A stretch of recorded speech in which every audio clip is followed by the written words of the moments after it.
Valdés, ex viceministro del Interior, para hablar sobre la sentencia de 3 años y 6 meses en contra de Vladimir Cerrón. Muy buenas tardes, señor Valdés. Gracias por estar en comunicación con nosotros. Buenas tardes, con gusto. Queremos saber sus impresiones. ¿Es un buen precedente esta decisión del Poder Judicial? Sin duda, en realidad, Vladimir Cerrón ya venía siendo objeto de varias investigaciones en el transcurso de los últimos años. Es más, había tenido ya una condena antes de su protagonismo con la candidatura del expresidente Castillo.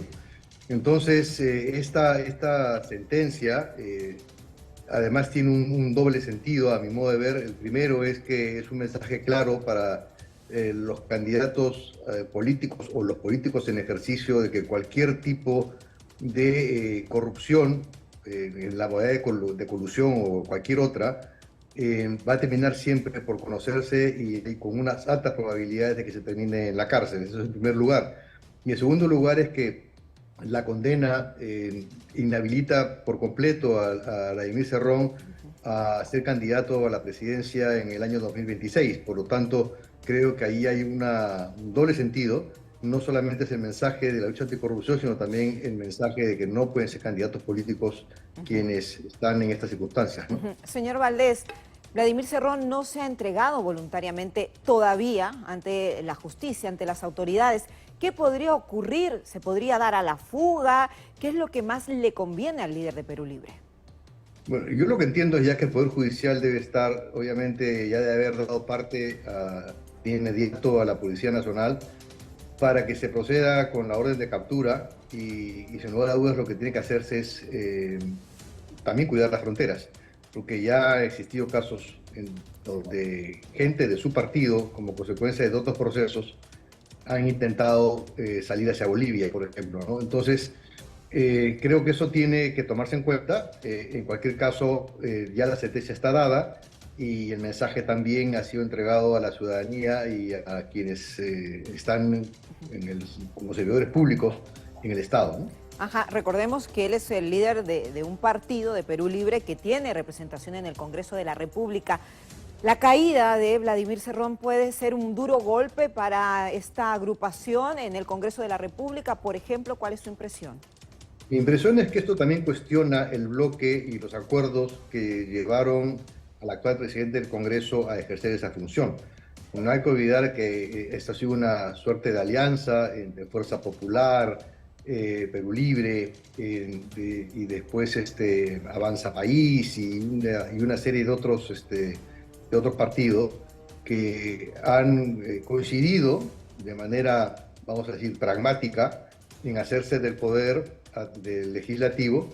Y ahí también hay que decir que no podemos olvidar que la actual presidenta de la República fue candidata del partido que lideraba Vladimir Cerrón como vicepresidenta de la República. Entonces, de alguna forma, eso también tiene que interpretarse de esa manera. Es decir, este es un gobierno que es consecuencia del gobierno de Castillo, que a su vez llegó porque Vladimir Cerrón ya tenía una condena y por eso no podía ser candidato, por eso que se elige a Castillo, ¿no? Entonces, esto es un mensaje también para el Ejecutivo, de alguna forma. No, y es importante saber que justamente la presidenta ha llegado por ese conducto, es decir, que podría tener algún tipo de vinculación. Y mi siguiente pregunta está relacionada en eso, con la caída de Vladimir Cerrón. ¿Otras personas también podrían ser investigadas, podrían purgar cárcel por sus vínculos con el con el actual todavía líder de Perú Libre? Sí, porque además hay otros procesos que siguen abiertos. Por lo tanto, y además esta condena abarca a otras personas que han sido colaboradores de Perú Libre y que están en este tema del aeródromo. Así que yo no descarto que más adelante también se produzcan colaboraciones eficaces y que se termine por conocer un poco más de este entramado que en su oportunidad Vladimir Cerrón armó desde el gobierno regional de Junín. Y en este sentido hay que decir también que la Contraloría, hablemos ya claro, debería estar absolutamente pendiente de todos los acuerdos, convenios, contratos, tratados que se están firmando de los gobiernos regionales, porque buena parte de los gobernadores regionales en la gestión pasada han tenido serios problemas de corrupción. No hay que olvidar también que la corrupción es uno de los principales males del país y que la ciudadanía reclama. No solamente lucha contra la inseguridad ciudadana, sino también lucha contra la corrupción. Por supuesto, porque se ve afectado en las obras que podrían disfrutar tantos peruanos que finalmente nunca se ejecutan porque hay corrupción y en todo orden de cosas en muchos gobiernos. Ahora hablemos, según su experiencia como ex viceministro del Interior, cuando ya hay una orden de captura, ¿cuál es el protocolo? Él no se ha presentado de manera presencial, digamos, a esta audiencia, pero ¿qué debería proceder? Además de reforzar las fronteras, ¿cuál es el actuar ante un caso de esta magnitud? Bueno, ya esto debe estar en manos de la policía judicial, de la policía requisitorias. El mensaje a través de las redes policiales para que se tome, que se haga la captura de Vladimir Cerrón ya debe estar en todas las unidades policiales que tienen que hacer con el control de carreteras, con las diversas comisarías del país, con control de fronteras, porque creo que así esto debe entenderlo así el Ministerio del Interior y la Policía Nacional, pese a la relación que puede existir con la actual presidenta y con el Ejecutivo, desde el vínculo que se tiene con el Legislativo, porque vamos, que son aliados actualmente entre el Legislativo y el Ejecutivo, aún así creo que el Ministerio del Interior debe ser absolutamente claro que este es un caso emblemático, que el señor Vladimir Cerrón, cuyo hermano además está en la Junta Directiva del Congreso de la República, ha sido sentenciado y que debe purgar nuevamente condena, y en ese sentido, como caso emblemático, tiene que darse toda la prioridad necesaria. Ese es el mensaje político que tiene que dar el ministro a las fuerzas policiales. Exacto, con policías, con refuerzos que vayan a encontrarlo, a identificarlo, porque sería lamentable que pudiera fugarse del país y como usted lo dice, ya tenemos antecedentes de casos similares. Ahora, en cuanto al tema político, porque usted también lo mencionaba, su hermano es parte de la mesa directiva, tiene un rol importante en el Congreso de la República, ellos hacen ahí sus gestiones. ¿Qué podría ocurrir en torno a este partido político? ¿Puede perder peso en el Congreso de la República tras la caída de Vladimir Cerrón? ¿Cuál es la proyección? A ver, hay que decirlo con todas sus letras, ¿no? O sea, este acuerdo que llevó a Vladimir Cerrón a, a tener esta figuración política, obviamente existía ya sobre la base de una serie de cuestionamientos a su gestión, como gobernador regional, ex gobernador regional y luego también como líder político. Obviamente han existido una serie de cuestionamientos. Ahí también ahí incluyo a sus aliados, Bermejo, actual congresista, que se ha apartado y que está en otra bancada, también tiene procesos abiertos para dilucidar su vinculación con el terrorismo. Lo mismo quien fue primer ministro en su oportunidad, el señor Bellido, todos ellos muy cercanos a Vladimir Cerrón. Valdemar, su hermano, obviamente tendrá que sentir el efecto y la presión de esta condena, pero también, como dije, hay que ser muy claros.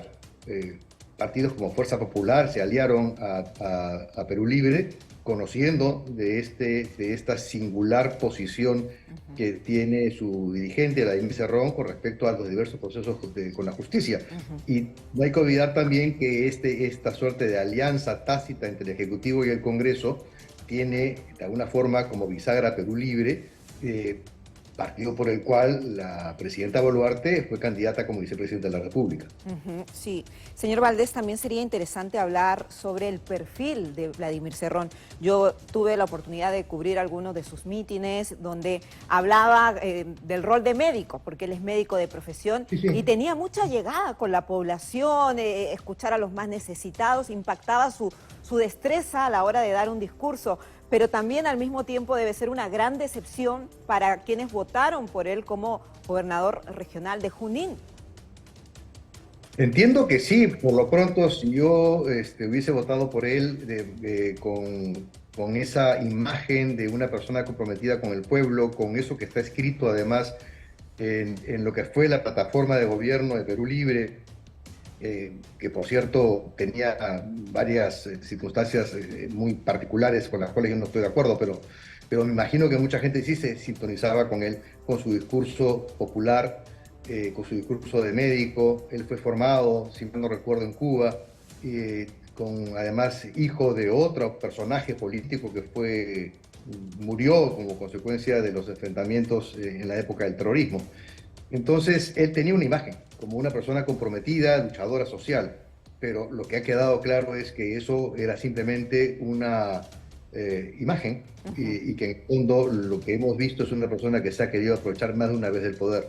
Entonces, ese mensaje, es lo que él significa, creo que de alguna manera también cae sobre los aliados de Perú Libre y sobre los integrantes actuales en el Congreso de Perú Libre. Yo le quiero agradecer a Ricardo Valdés, ex viceministro del Interior, por darnos sus impresiones. Y claro, lo que dice usted tiene mucho sentido. Se entiende que a veces la población tenga ese hartazgo de la clase política al ver casos como el del señor Cerrón, que terminan así, con una sentencia del Poder Judicial. Muchas gracias. Muy